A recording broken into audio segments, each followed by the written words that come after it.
Sometimes a revolution does not begin with a rifle, not with a speech, not even with a march. Sometimes it begins with a letter.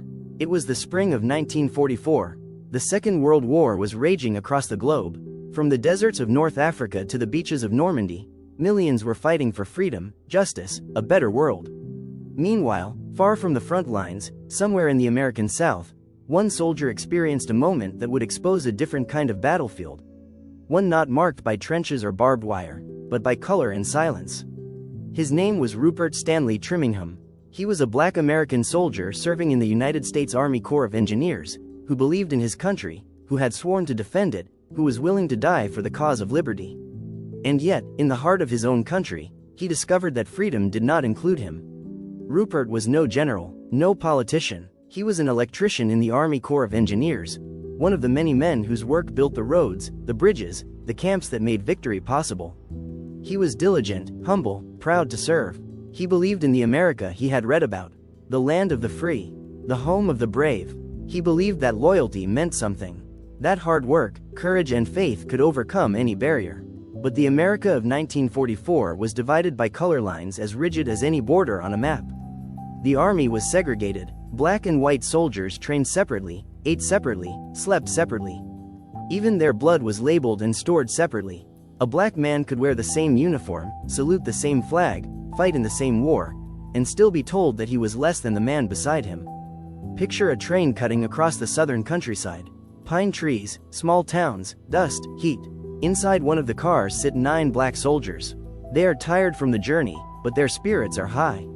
They talk quietly, share cigarettes, swap stories of home. They wear their uniform with pride. To them this uniform is a symbol of belonging, proof that they too are America. And yet, as the train slows and the conductor calls out the name of a small Louisiana town, they are about to be reminded that not everyone sees it that way. They step off the train, stretch their legs, and look for a place to eat. Just a quick meal before they continue west to their next post. They are on duty, in uniform, at war for their country. What happens next will last no more than an hour. No gunfire, no battle, no shout of orders. Just a simple act of exclusion. A door closed, a table denied. And in that single moment, Rupert Trimmingham will see the truth of his nation, and the hypocrisy it hides behind its flag. That moment will haunt him. It will push him to write a letter, just 1 page long, that will travel across the world. It will be printed in a soldier's magazine read by men fighting in Europe and in the Pacific. And it will plant a question in the heart of America that no one could ignore. This is not fiction. The letter is real. It was published in April of 1944. It is preserved in archives, studied in classrooms, remembered in history. But before it became part of history, it was just one man, a soldier, a citizen, a human being, asking his country to live up to its own words. This is the story of Rupert Stanley Trimmingham, and the question he dared to ask: whose side are we on? To understand the meaning of Rupert Trimmingham's letter, we have to go back to the world he lived in, the America of the early 1940s. The United States was fighting for democracy abroad while denying it to millions of its own citizens at home. Rupert Stanley Trimmingham was born in 1899 in Port of Spain, the capital of Trinidad. Like many from the Caribbean at the time, he grew up under the shadow of the British Empire, where the ideas of freedom and service to one's country were taught as moral duties. He was intelligent, practical, and curious. When he moved to Britain and later to the United States, he carried with him that belief that if you worked hard, respected others, and served loyally, you could earn a place of dignity. By the time the Second World War broke out, Rupert was living in America and working as an electrician. When the United States entered the war in 1941, he volunteered for the Army Corps of Engineers, the division responsible for building roads, bridges, airfields, and supply routes. He was not a man of wealth or privilege, but a craftsman, a builder, a problem solver. The Corps of Engineers was filled with men like him, soldiers who made things work. They built the foundations on which the rest of the army could fight. But even among those who were essential to victory, there were invisible lines drawn by race. The United States Army was still segregated. Black soldiers were placed in separate units, often commanded by white officers. They trained in different camps, slept in separate quarters, and ate in different mess halls.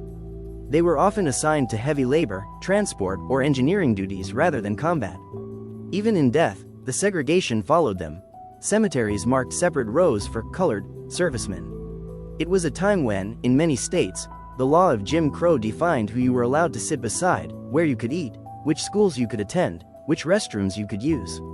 Signs reading, white only or colored entrance, were not just symbols, they were orders enforced by law. For a man like Rupert, who wore the same uniform as every other soldier, who swore the same oath to defend the United States Constitution, those signs were a silent wound. He believed in America's promise, liberty and justice for all, but he lived every day with proof that this promise was conditional. Still, he served, he obeyed orders, did his job, respected his country. Like hundreds of thousands of other black servicemen, he believed that their service would change things. He believed that the war against fascism abroad would expose the hypocrisy of racism at home. If black men could fight for freedom overseas, surely they would be granted freedom at home. But reality did not match the dream. Racial violence persisted. Black soldiers returning from combat were sometimes beaten for wearing their uniforms in public. In towns and cities across the South, segregation continued as if nothing had changed. Rupert's own experience would soon show that this injustice reached even into the heart of the military. In 1944, his unit was ordered to travel from Camp Claiborne in Louisiana to a hospital at Fort Huachuca in Arizona. It was a long journey, across a country at war, through the deep South where Jim Crow ruled every street corner. The journey began uneventfully. 9 soldiers, all African American, boarded a military train. They were tired but hopeful, joking quietly among themselves as the train rumbled westward. They had heard stories of other men who had faced discrimination along the route, but they hoped that, as soldiers in uniform, they might be spared. After all, they were not civilians. They were members of the United States Army. Surely that would mean something. It did not. When the train made a stop in Louisiana, the men decided to buy lunch at the station restaurant. They entered wearing their uniforms, polite and orderly, carrying their service papers and meal money. They were not there to cause trouble, only to eat. But the woman behind the counter looked at them with a cold, practiced expression. They could not eat in the main dining room, she said. They would have to go through the kitchen, to a small space behind the counter, out of sight of the white customers. The soldiers had a choice: argue and risk punishment, or accept humiliation and move on. They chose to stay quiet. They were soldiers. They were used to following orders. So they stepped into the kitchen, sat on crates, and ate their meal among the steam and the noise of pots and dishes. Rupert tried not to think too much about it. He had seen worse, but what he was about to witness that day would stay with him forever. As he and the others finished eating, they heard footsteps on the platform. Another group of men was entering the station, 24 German prisoners of war, captured in Europe and now being held in the United States. They were escorted by white American guards. The guards led them into the same restaurant. And then, before Rupert's eyes, the German prisoners were seated in the dining room, the place from which he and his men had just been turned away. They were served coffee, food, and cigarettes. They laughed and joked with their guards. At that moment, Rupert felt something break inside him. Here he was, a loyal American soldier, sworn to defend his country, and he was treated as less than the enemy. He thought to himself, how can this be justice? How can this be democracy? That day, on a small wooden bench in a Louisiana kitchen, he realized that the war he was fighting was not the only one. There was another battle, one that stretched from the battlefields of Europe to the streets of America, a battle for the soul of a nation that called itself free. In the days that followed that moment in Louisiana, Rupert Trimmingham could not let the image go. He kept seeing the German prisoners sitting comfortably at their tables, laughing, eating, and being served. And he kept seeing himself and his fellow soldiers, hidden away in the kitchen of their own country. He tried to sleep, but the thought returned again and again, like a quiet echo that refused to fade. He thought about the oath he had taken, to defend the United States against all enemies, foreign and domestic. He thought about the promises his country had made to the world: freedom, equality, democracy. And he wondered how those words could mean so little when he wore the same uniform as every other man and was still denied a seat at the table. He knew he was not alone. Every black soldier he met had a story of humiliation. Some had been refused service on buses, some turned away from military canteens, some beaten for wearing their uniform in public. They all knew what it meant to fight for a nation that refused to see them. But Rupert was not a man who shouted. He was calm, deliberate, precise, a builder by trade, and a thinker by nature. He decided that if the world was going to hear him, it would be through words, not anger. And so he began to write. He took a blank sheet of paper, smoothed it carefully on the small desk in his barracks, and began to describe what had happened. He did not dramatize it. He did not exaggerate. He wrote simply and truthfully, the way a craftsman builds a wall, one line at a time, straight and solid. He began with a question. Here is a question that each Negro soldier is asking. What is the Negro soldier fighting for? On whose team are we playing? Those 3 lines would become the heart of his letter, and the heart of his protest. He explained what had happened at the station in Louisiana. He described the German prisoners, the white guards, the restaurant, the laughter, the smell of coffee and cigarettes. He explained that he and his men, American soldiers in uniform, had been refused service and forced to eat in the kitchen while the prisoners of war were treated like guests. Then he wrote, "Are we not American soldiers, sworn to fight for and die if need be for this our country? Then why are they treated better than we are? Why are we pushed around like cattle?" They were simple sentences, but they carried a moral weight that no speech could match. He did not insult his country. He did not curse the people who had wronged him. He only asked a question that exposed the contradiction at the core of American democracy. When he finished, he signed it with his full name, Rupert Stanley Trimmingham, United States Army Corps of Engineers. He addressed it to Yank, the Army Weekly, a magazine written by and for soldiers, distributed across the world to troops on every front. He sealed the envelope, dropped it in the military post, and returned to his duties. He did not expect an answer. Weeks passed. Then, in April 1944, Yank published his letter under the title, Democracy? The word followed by a question mark. It appeared among the usual articles about battles, jokes, and sports, but it stood out like a clear, quiet voice in the middle of the noise. Soldiers began to read it in mess halls, on ships, in tents, and in foxholes. Some read it aloud to others. Some folded it and kept it in their pockets. The letter struck something deep. For white soldiers, it was a mirror. For black soldiers, it was recognition. Someone had finally said what they had all been feeling. And for the editors of Yank, it was a risk worth taking. They knew that publishing it might provoke controversy, but they also knew that it was the truth. Across the army, men began to talk about it. In camps from Italy to the Philippines, discussions spread. How could a nation that claimed to fight for freedom treat its own soldiers this way? Wasn't this, in its own way, the very injustice they were trying to defeat? For Rupert, the reaction was overwhelming. He received letters, hundreds of them. Some came from fellow black soldiers, others from white soldiers who wanted to thank him for his courage. Many came from people he had never met, writing from every corner of the United States.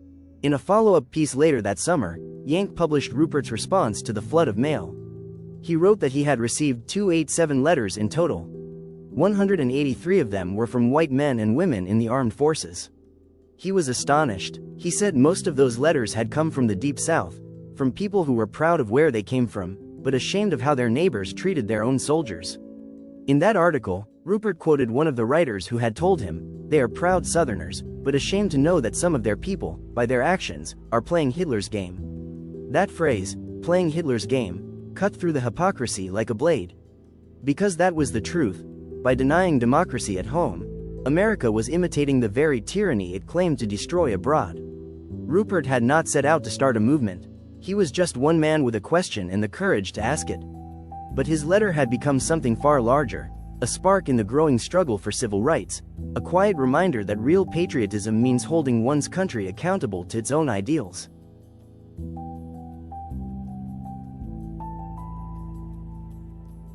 When Rupert's letter appeared in Yank, the Army Weekly in the spring of 1944, it did not vanish into the noise of the war. It traveled, from hand to hand, camp to camp, across oceans and continents. Soldiers read it in North Africa, in Italy, in the Pacific.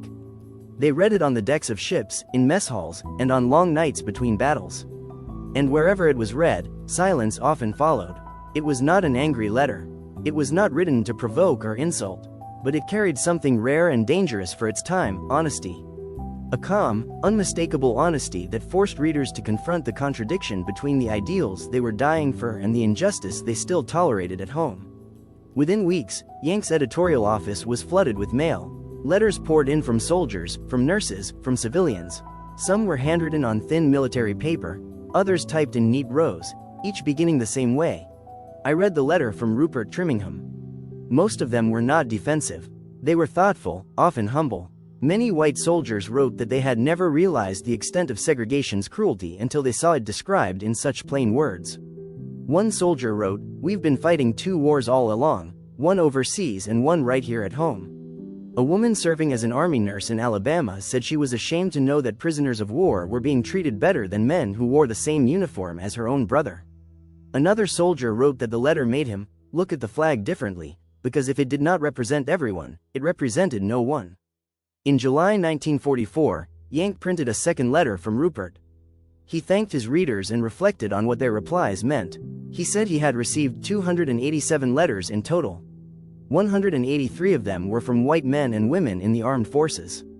He wrote that the majority of those letters came from the Deep South, from people who said they were proud of their home, but ashamed of how it treated its own soldiers. And he quoted one line that stood out above all others. "They are proud Southerners, but ashamed to know that some of their people, by their actions, are playing Hitler's game." Those words struck a nerve. They revealed the moral wound at the heart of America's war effort, the uncomfortable truth that democracy could not be defended abroad while it was denied at home. In barracks and camps, discussions began. Some officers dismissed the letter as a distraction, saying the army had more important problems. But others, both white and black, understood that this was the heart of the matter. If a country could treat its own soldiers as second-class citizens, what kind of democracy was it fighting to preserve? The letter reached newspapers outside the military as well. African American publications such as the Chicago Defender and the Pittsburgh Courier reprinted it, praising Rupert's courage. Even some white newspapers in the North and West mentioned it cautiously, noting that it raised difficult questions about morale and unity. Yet behind that cautious language was admiration. Rupert had written something that no one could easily dismiss. Among black soldiers, the letter became a symbol, a proof that their experiences mattered, that someone had dared to speak the truth aloud. For many of them, it was the first time they had seen their reality acknowledged in print. They cut out the article and kept it folded in their pockets. They quoted it in letters home. They whispered it in barracks. "Whose team are we playing for?" As the months went on, the conversation grew. Civil rights leaders referenced Rupert's letter in speeches and articles. It became part of a broader movement known as the WWII campaign, Victory Abroad, and Victory at Home. Victory against fascism and victory against racism. Historians later wrote that this single letter helped to shift the tone of that campaign, turning private frustration into public dialogue. It showed that change did not always come from marches or protests, but sometimes from a simple question written on a sheet of paper. For Rupert himself, life continued quietly. He remained in the Army Corps of Engineers until the end of the war. He did not seek attention, nor did he expect praise. He was content knowing that his words had been read, that they had touched others. When asked years later why he wrote the letter, he said, "I did not write to cause trouble. I wrote because I believed this country could do better." That sentence may be the truest expression of his character. He was not trying to divide the nation. He was trying to hold it to its own promise. In that way, Rupert Trimmingham's letter became more than a document. It became a mirror, and for many Americans, it was the first time they had looked into that mirror and seen themselves clearly. The war ended in 1945. The guns fell silent, and across the world the victors spoke proudly of freedom, justice, and democracy. But for millions of black Americans who had fought in that war, the victory was incomplete. They returned to the same streets, the same towns, and the same segregation that had marked their lives before they ever put on a uniform. Many came home wearing their medals and found that they could not eat in the same restaurants as the men they had served beside. Some were told to move to the back of buses. Some were beaten for daring to wear their uniform in public. They had fought fascism overseas, only to meet discrimination at home. And yet, the ground beneath America was beginning to shift. Something had changed in the minds of those who had read Rupert Trimmingham's letter, those who had felt the sting of his question, "Whose side are we on?" His words had planted a seed, and that seed began to grow. In the years immediately following the war, new discussions began inside the government and the military. Officers and politicians could no longer ignore the contradiction between the principles they had defended and the policies they still upheld. Reports circulated describing the low morale among segregated troops and the injustice of a system that divided men by color. These were not abstract ideas anymore, they were living facts, witnessed by thousands. The letter from Rupert Trimmingham was often cited in those conversations. It was small, yes, a single page in an army magazine, but it had become a moral reference point. It reminded people that loyalty without respect was a hollow thing. If the army could not treat its own soldiers fairly, what moral authority did it have in the world? By 1948, the change reached the highest level of government.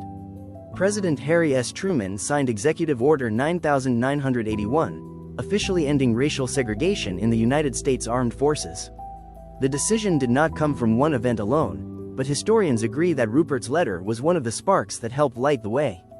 It was proof that truth, even when spoken quietly, could move the machinery of power.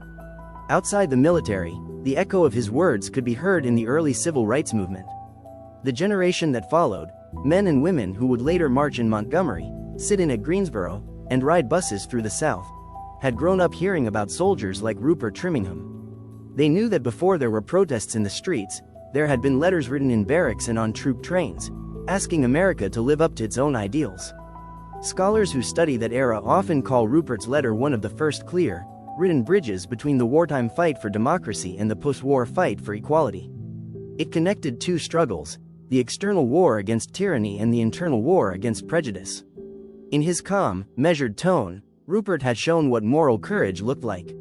He never claimed to be a hero. He did not lead rallies or seek headlines, but the power of his voice lay in its restraint. He did not demand admiration, he demanded consistency. He reminded America that democracy is not something you claim, it is something you practice. Years later, when journalists tracked him down to ask about the famous letter, he was living quietly in Michigan, working as an electrician again. He told them, "I did not think it would mean much. I just wanted to be treated like a man." In that simple sentence was the essence of everything he had written. He did not ask for special treatment, only equal treatment, the most basic recognition of humanity. Today, his name rarely appears in textbooks. There are no monuments bearing his likeness, no streets named after him. But his words endure. They are preserved in the archives of Yank, the Army Weekly, quoted in lectures, studied by historians, and read aloud by students learning about the long road toward civil rights. In the faded ink of that letter lies a timeless truth. Real patriotism is not blind devotion, but the courage to hold your nation accountable to its own promises. And so the echo continues, through every soldier who insists on dignity, every citizen who questions injustice, every generation that asks again and again, whose side are we on? That question, first written in 1944, has never lost its power. It still speaks to anyone who has ever looked at their country and hoped it could be better. And perhaps that is Rupert Trimmingham's greatest legacy, that one man's quiet honesty could still be heard, decades after the war had ended. When the Second World War ended, Rupert Stanley Trimmingham put away his uniform and returned to the quiet work of building and repairing. He had served his country with pride and had spoken his truth with courage. Now, like millions of other veterans, he wanted peace, a chance to live the values he had fought for. He continued to work as an electrician, a trade he had mastered before the war. It was steady, honest work, the kind that suited his temperament. He was not a man who sought the spotlight. He believed in doing things well, whether building a circuit or speaking his mind. After the war, he settled in Michigan, a place far from the heat and cruelty of the Deep South. There he built a quiet life with his family, surrounded by a community of other veterans who shared both the pride and the pain of their service. In 1950, he became a naturalized citizen of the United States. It was a moment of quiet triumph, the final step in a long journey from the island of Trinidad to the heart of the country he had served. But the world around him was changing fast. In the years following the war, America began to wrestle more openly with its conscience. The stories of black soldiers, their sacrifices and their struggles, could no longer be ignored. The war had shown the world the horror of racism and dictatorship. Now the question turned inward.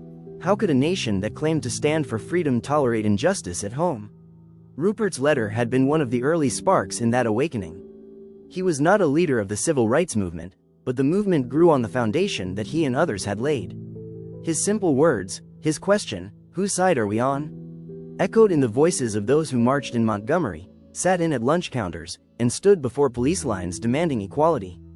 He lived long enough to see change begin to take hold. In 1948, President Truman had ordered the desegregation of the armed forces. By the 1960s, federal laws had begun to dismantle the legal framework of segregation. And yet, Rupert knew that the deeper battle, the fight for the heart and conscience of America was far from over. Those who met him in later life described him as calm, thoughtful, and humble. He rarely spoke about the letter unless someone asked. When he did, he would smile quietly and say, "I only wrote what any man in my position would have written." He seemed genuinely surprised that people still remembered it. He lived through decades of transformation, through the rise of Martin Luther King Jr., through marches and court rulings, through both victories and tragedies.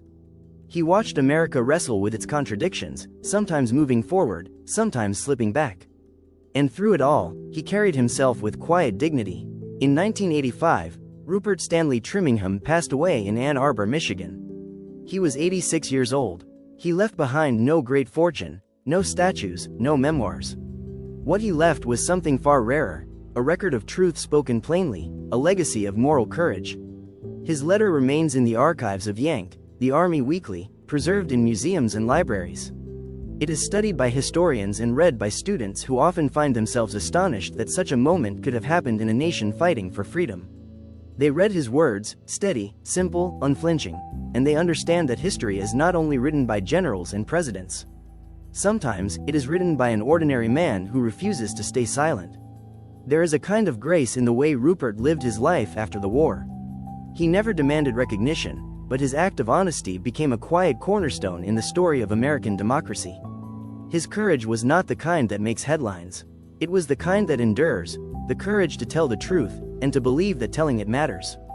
More than 80 years have passed since he wrote that letter, but its question still lingers. Every generation faces it anew. Whose side are we on? Are we on the side of comfort, or the side of conscience?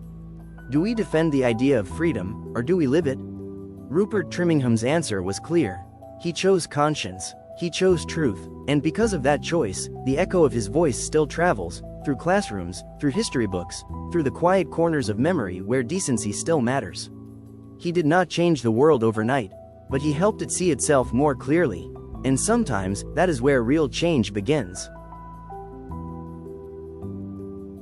History often remembers the loudest voices, the generals who command, the politicians who promise, the crowds that march.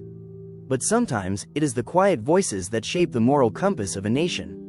Rupert Stanley Trimmingham was one of those voices. He did not seek fame or recognition. He had no followers, no speeches, no banners in the street. He had only his pen and the truth as he saw it. Yet from that single act of honesty came a message powerful enough to outlive him, to cross generations, to remind every reader what justice truly means. The story of his letter is not only about the cruelty of segregation. It is about the meaning of citizenship, and about what it takes to hold a country accountable to its own ideals. In 1944, Rupert asked a question that still matters: what are we fighting for? It was not a question for soldiers alone. It was a question for every citizen who claims to believe in freedom. In that moment, he placed a mirror before America. He showed that the flag could not stand for liberty if it waved over inequality. That democracy is not something declared once and done, but something renewed every day through conscience and action.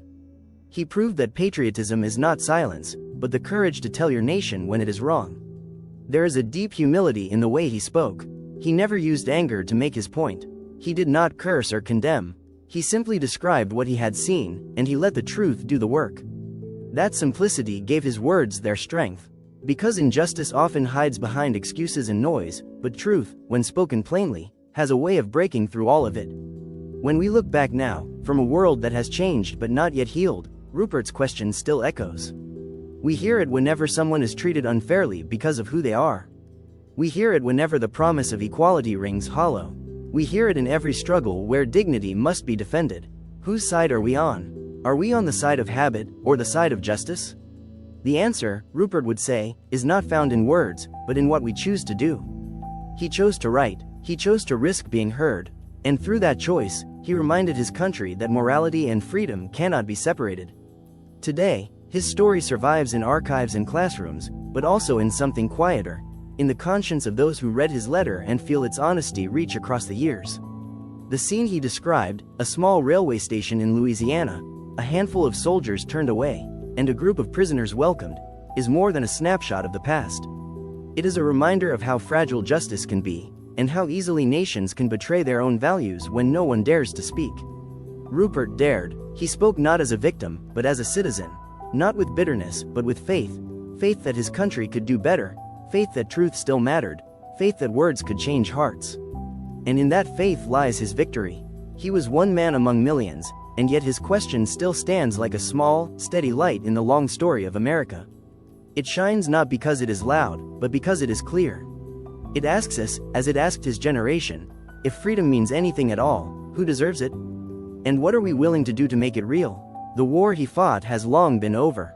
But the struggle for equality, dignity, and truth continues, and his letter remains a guide, a whisper from the past reminding us that silence is also a choice. So when we think of Rupert Stanley Trimmingham, let us not think only of the letter he wrote, but of the courage it took to write it. Let us remember that history moves forward not only by the power of armies, but by the conscience of individuals. And let us never forget that one honest question can change the way a nation sees itself. Because sometimes, the smallest voice, written in ink, spoken without anger, becomes the loudest in the end.